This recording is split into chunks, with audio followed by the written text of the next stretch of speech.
back to the channel. We're going to be doing an oil pan today in a 0759 Cummins. Oil pan's rusted out on it, but before we can get started on that, it's around 9 in the morning and I'm headed to the scrap yard to dump off some of the scrap that we've acquired over some jobs and stuff that we've done for the year. So just getting rid of a lot of junk, and then we'll head back to the house and get started on this truck. All right guys, we have a 2007 Dodge Ram 3500 with the 6.7 liter Cummins and a G56 6-speed manual transmission. This truck needs an oil pan. The oil pan is leaking. It's pretty common on these things for the oil pan to leak. Looks like it's second gen swapped and has some other goodies done to it, but basically what we're gonna do is jump underneath the truck. We're gonna unhook some of the air intake stuff up here. I can't remember if I have to drain the coolant out or not. We may or may not drain some of the coolant out and unhook the radiator hoses, and then we'll have to take the engine mounts loose on both sides, get a good place that we can hook up to the engine and basically lift this guy up a little bit to be able to slide the oil pan out, so that way it will not hit the cross member. This can be a little bit of a tedious job, but overall once you do a couple of them, they're really not that bad. So hopefully this can help one of you guys if you have your own truck and you're trying to do this at home. It's definitely possible. You just need a cherry picker, good lifting chain, and a little bit of patience, and you just gotta be careful because basically you got that engine supported and your hands are underneath there working around everything the whole time. So yeah, we're gonna start with getting some of this stuff pulled off of here, and we will just make it to where we can get to the engine mounts, and yeah, let's get started on it. All right guys, we've got everything loose. Now we're just we have the engine supported at the front, and we're just lifting it up a little bit and knocking the motor mount bolts loose. They get really rusty on these. So we're just lifting the engine a little bit and trying to beat the motor mount bolts back.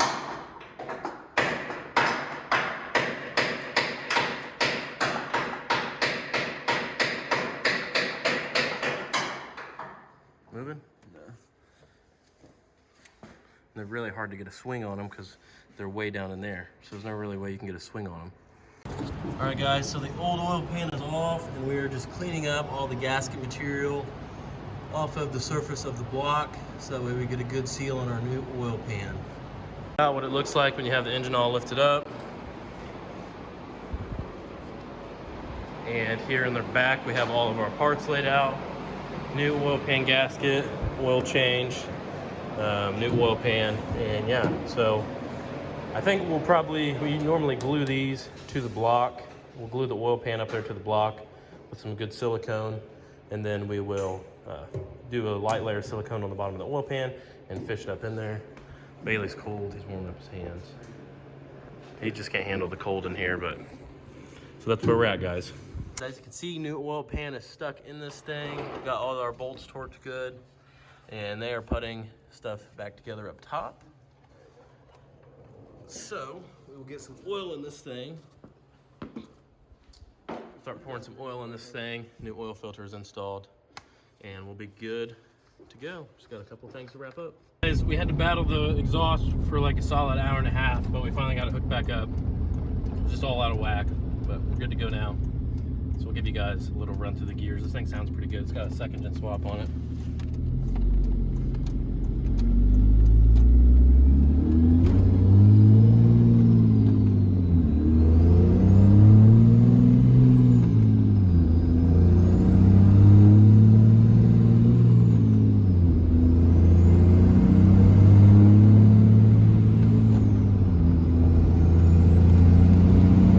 For the most part, we got everything wrapped up on this thing and everything looks good. We just took it for a spin and everything's good to go.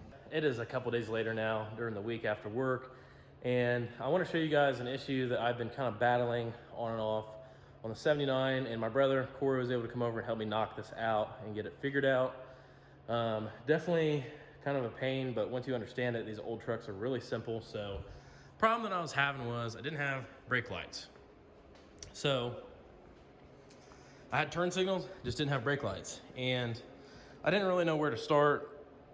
So this is a dual, illuminating bulb back here. One is for your tail lights, and then the other one is for turn signals and brake lights. Turn signals and brake lights are the same thing basically, but if you're on your brakes and your turn signal's on, then it's still gonna flash. And started with cleaning the grounds. This taillight body actually grounds and functions, the bulb's ground to illuminate through the bed, and obviously the bed's grounded to the chassis, but that helped a little bit with getting the lights brighter by cleaning that, but we still didn't have brake lights, and I'm like, what the heck is going on?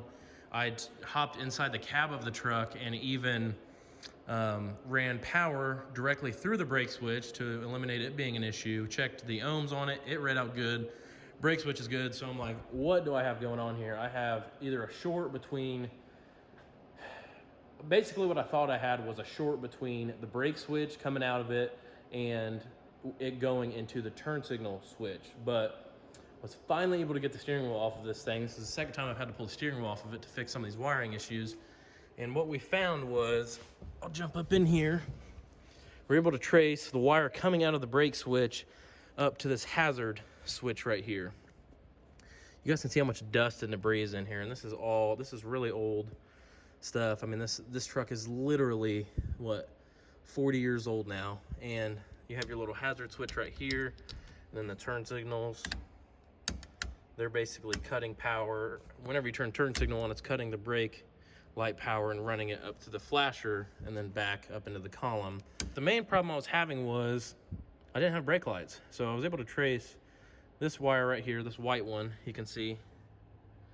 I'll see if I can show you. This guy right here is our brake light switch power coming in from the pedal. And you can see it's loose. The second I moved it and we checked it again, they started working. So I just had a bad connection right there where it goes into the hazard switch. And so I'm able to just kind of clean that up. I'm going to try to get it to where it's in a good tight position so the brake lights will always work. And then we will basically, yeah, I'm just going to blow this thing out with some compressed air and basically just reassemble this stuff. But, you know, something really simple that I was able to fix without having to go get any parts for the truck. And now we have fully functional running lights, you know, turn signals, everything works now. And it wasn't working before, obviously, like I said. So the next step is to just clean all this out and reassemble it, and we'll have all the lights working. And we're also gonna be doing something pretty cool with this truck very soon. I hope you guys are gonna be as excited as I am when I can finally tell you. I know I keep saying in the videos, you know, we're doing all this a certain way for a reason, and it's gonna make sense soon. So without further ado, we'll catch up with you guys. We'll catch up with you guys at some point. I don't know when we're gonna jump to, but you'll see. Unfortunately, the dump truck has been letting us down a little bit lately. I've been having some issues with the brakes. Obviously, you guys saw that in the last video, but it's like every week I'm putting a couple $100 in this thing to keep it on the road.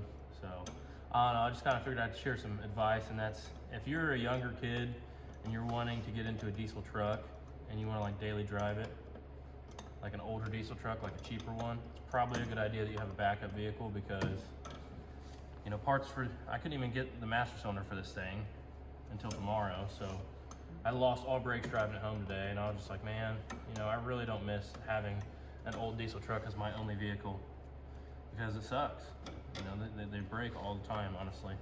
Just not even a diesel, just old trucks in general. But you guys can see here, I'm just pulling this master cylinder off here. Gotta get this little bracket with these lines out of the way, like that. I gotta be real careful because my lines down there are in terrible shape, and I don't want to replace those. Sneak this guy up out of here, just like so. And yeah, there is a. Let's see if we can tear this thing down real quick, and we'll see if we can find out what was wrong with it. Yep, look at it. See that seal right there? It's freaking gone. So we had an internal leak. It was basically, this one up here didn't look too bad. I mean, it's pretty flat spotted. This one is probably still why I had a little bit of a pedal maybe. But I'd say it was probably, I'm trying to think which side the fluid would be on. The fluid would be in between them, right? Either way, I don't know. I'm not a freaking professional at messing with these, but you know what sucks is like if I just had a freaking, like literally that seal, I could just fix it right now. Yeah. Instead of messing with like literally just a flat seal, because that's all that's inside of this, guys, is literally, I mean, there's a seal right here at the top for the reservoir, but oh well, I'll just get a new one. It'll look better anyways in the engine bay. We'll have a new cap and everything. But if you were in a pinch, and you guys lost brakes and you absolutely needed to drive it, if you could find a flat seal like this one.